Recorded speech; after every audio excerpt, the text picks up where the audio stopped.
మీ business ఏదైనా మీ ఊర్లో promotion చేయాలంటే అది సుమన్ టీవీతోనే సాధ్యం. ఇప్పుడే సంప్రదించండి. అందరికీ నమస్కారం. ఈరోజు వైసీపీ అనుకో వాళ్ళు వెన్నుపోటు దినం అని చెప్పి రాష్ట్ర వ్యాప్తంగా జగన్మోహన్ రెడ్డి వాళ్ళ నాయకులంతా కలిసి వెన్నుపోటు దినోత్సవం అని రాష్ట్ర వ్యాప్తంగా చేస్తా అన్నారు. నేను ఒకటే అడుగుతున్నా, జగన్మోహన్ రెడ్డి వాళ్ళ ప్రభుత్వాన్ని ఒకటే డిమాండ్ చేస్తున్నాం. మీకు చిత్తశుద్ధి అనేది ఉంటే వెన్నుపోటు 5 సంవత్సరాల్లో ఎవరు వెన్నుపోటు పొడిచారు ఒకసారి ఆలోచిస్తే మనము జగన్మోహన్ రెడ్డి ప్రభుత్వంలో అబద్ధము, మోసపూరితము, అబద్ధపు మాటలతో గద్దెనెక్కి ప్రజావేదిక కూల్చింది మొదలు ఎస్సీ, ఎస్టీ, బీసీ, మైనార్టీ రాష్ట్ర ప్రజలకు ఆఖరికి తల్లి చెల్లికి కూడా నువ్వు వెన్నుపోటు పడవలేదా అని చెప్పి జగన్మోహన్ రెడ్డి గారిని అడుగుతున్నాం. మీ తల్లి చెల్లి కూడా మీ వెన్నుపోటుకు భయపడి హైదరాబాద్ వెళ్ళిపోయారు. ఇది వాస్తవమా కాదా అని చెప్పి తెలియజేస్తూ ఉన్నాం. అదేవిధంగా మీరు రాజారెడ్డి రాజ్యాంగం నడిపినారు ఆంధ్రప్రదేశ్లో. అంటే దౌర్జన్యాలు, అక్రమాలు ఎక్కడ చూసినా ఇది తప్ప వేరే లేదు. ప్రజలు ఎక్కడైనా సురక్షితంగా ఉన్నారా?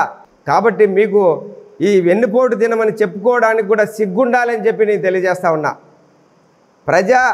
తెలుగుదేశం పాలనలో ప్రజలు సుభిక్షంగా ఈరోజు తమ పనులు స్వేచ్ఛగా చేసుకుంటూ ఉన్నారు. రాష్ట్రం అభివృద్ధి అవుతూ ఉంది. అమరావతి నిర్మాణం జరుగుతూ ఉంది. పోలవరం నిర్మాణం జరుగుతూ ఉంది. అదేవిధంగా ఐటీ సంస్థలు వస్తున్నాయి.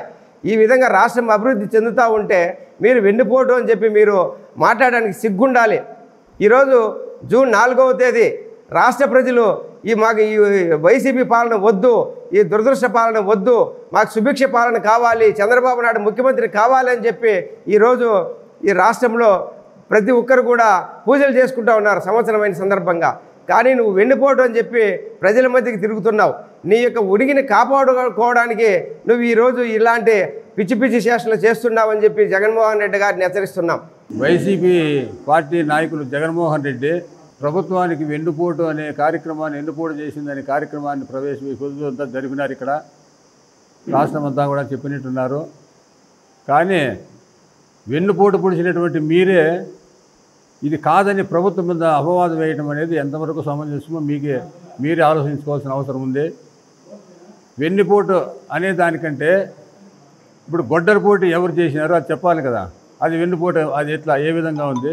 ప్రజలను 5 ఏళ్ళు పిండి చేసి భయాందోళన గురి చేసి వాళ్ళు ఒక చోట ఉండనీయకుండా అందరినీ కూడా లేనిపోని ఇబ్బందులు పెట్టి అరెస్టులు చేసి లేనిపోని గలాట్లు చేసి కార్యకర్తలను ప్రజలందరినీ కూడా భయాందోళన గురి చేసి ఎప్పుడు ఈ ప్రభుత్వం వెళ్ళిపోతుంది, ఈ వెన్నుపోటు ప్రభుత్వం ఎప్పుడు వెళ్ళిపోతుందని వాళ్ళందరూ కూడా ఈ ప్రభుత్వం కల్లా చూసుకుంటా ఉంటే మిమ్మల్ని కడసారికి పూర్తిగా మీరు ఎక్కడికి వెళ్ళాలంటే అక్కడికి కరెక్ట్గా 11 సీట్లకు పెట్టి నిలబెట్టేసినారు. అంటే ఇలాంటి కార్యక్రమాలు ఎన్ని మీరు చేసినారు? గొడ్డలిపోటు, కోడికత్తి కేసు, లిక్కర్ పోటు కూడా మీరే.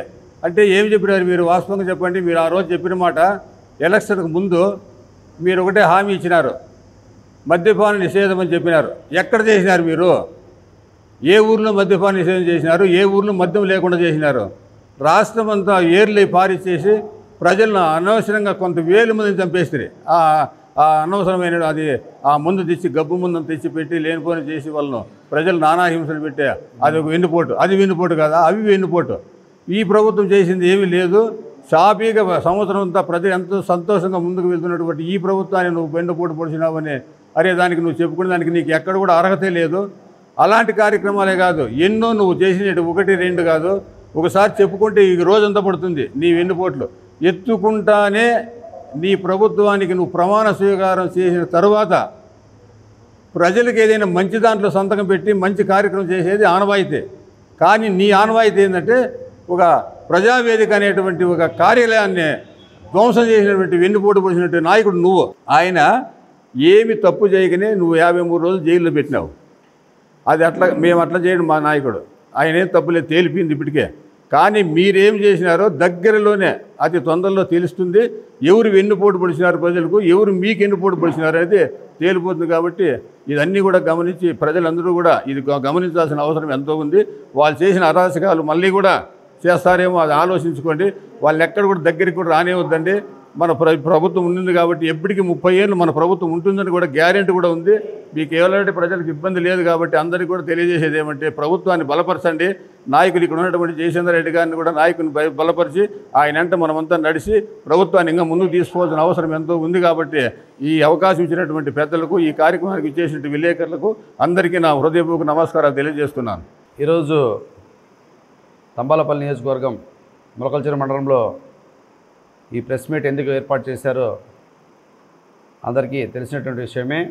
2019 నుంచి 2024 సంవత్సరం వరకు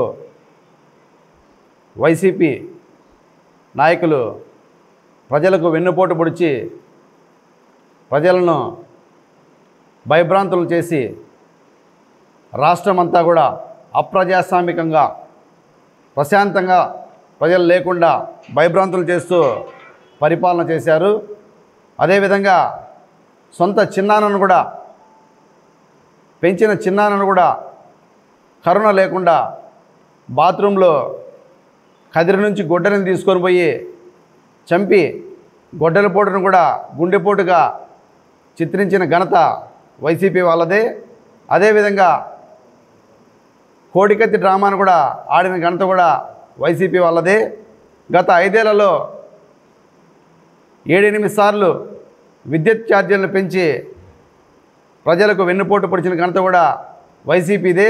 అదేవిధంగా విపరీతంగా మద్యం ధరలను పెంచి సామాన్య ప్రజలను దోచుకున్న వెన్నుపోటు కూడా వైసీపీ నాయకులదే అని కూడా ఈ సభాముఖంగా తెలియజేస్తున్నాను. గతంలో 2004 నుంచి 2009 వరకు దివంగత ముఖ్యమంత్రి రాజశేఖర రెడ్డి స్వయాన జగన్మోహన్ రెడ్డి గారి తండ్రిని అడ్డం పెట్టుకొని కాంగ్రెస్ పార్టీని అడ్డం పెట్టుకొని 1,00,000 కోట్ల దాచుకున్న ఘనత కూడా జగన్మోహన్ రెడ్డిదేనని ఈ సభాముఖంగా తెలియజేస్తున్నాను. దోచుకున్న సొమ్ములో కనీసం తల్లి చెల్లికి కూడా భాగాలు పెట్టేదానికి ఇష్టపడని మనస్తత్వం నీది. తల్లికి చెల్లికి కూడా వెన్నుపోటు పొడిచిన ఘనత కూడా గత ముఖ్యమంత్రి వైఎస్ జగన్మోహన్ రెడ్డి గారిదేనని ఈ సభాముఖంగా తెలియజేస్తున్నాను. ప్రభుత్వం వచ్చిన అతి తక్కువ కాలంలో ఇప్పటికే దాదాపు 203 క్యాంటీన్లను రాష్ట్ర వ్యాప్తంగా పునః ప్రారంభించిన ఘనత కూడా ఈ కూటమి ప్రభుత్వాన్ని కూడా ఈ సభాముఖంగా తెలియజేస్తున్నాను. అదేవిధంగా ఆ టైంలో ఇచ్చినటువంటి గీత కార్మికులకు మద్యం షాపుల్లో కూడా 10% వాళ్ళకి రిజర్వేషన్ కల్పించారు. ఆ మాటను కూడా నిలబెట్టుకున్న ఘనత కూడా చంద్రబాబు నాయుడుదే, కూటమి ప్రభుత్వందే ఈ సభాముఖంగా తెలియజేస్తున్నాను. గతంలో నువ్వు అనేక పర్యాయాలు విద్యుత్ ఛార్జీలు పెంచావు. నువ్వు చేసిన 11 లక్షల కోట్ల అప్పులు ఉన్నప్పటికీ కూడా చంద్రబాబు నాయుడు కరెంటు ఛార్జీలు జోలికి పోలేదు.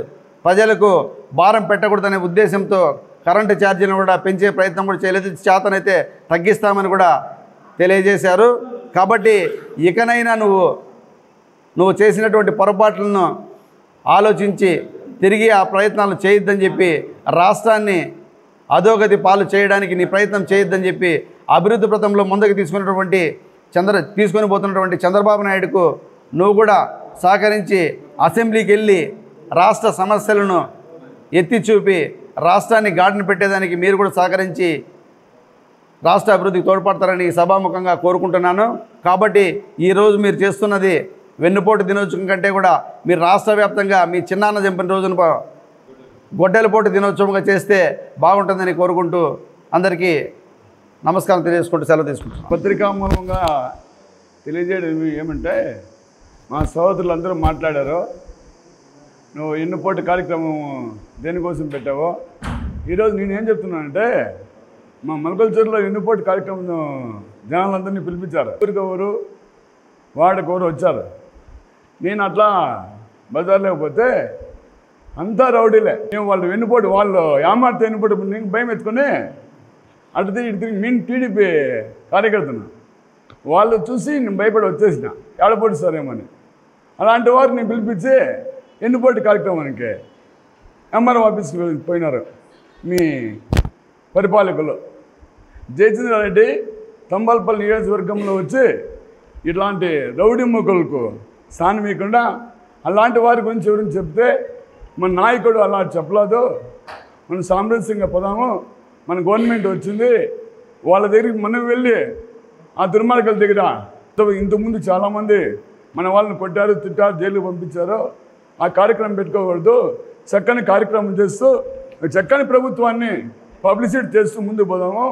ఇలాంటి దుర్మార్గులతో మనకు పని లేదని మంచి వ్యక్తిత్వం కలిగిన మనిషిగా తంబలపల్లి నియోజకవర్గంలో మంచి నాయకుడిగా ముందుకు పోతున్నాడు. అనేక మందికి విద్య, బుద్ధి అన్నీ నేర్పించడానికి పాలిటెక్నిక్ కాలేజీలు కూడా ఎన్నో ప్రయత్నాలు చేస్తున్నాడు.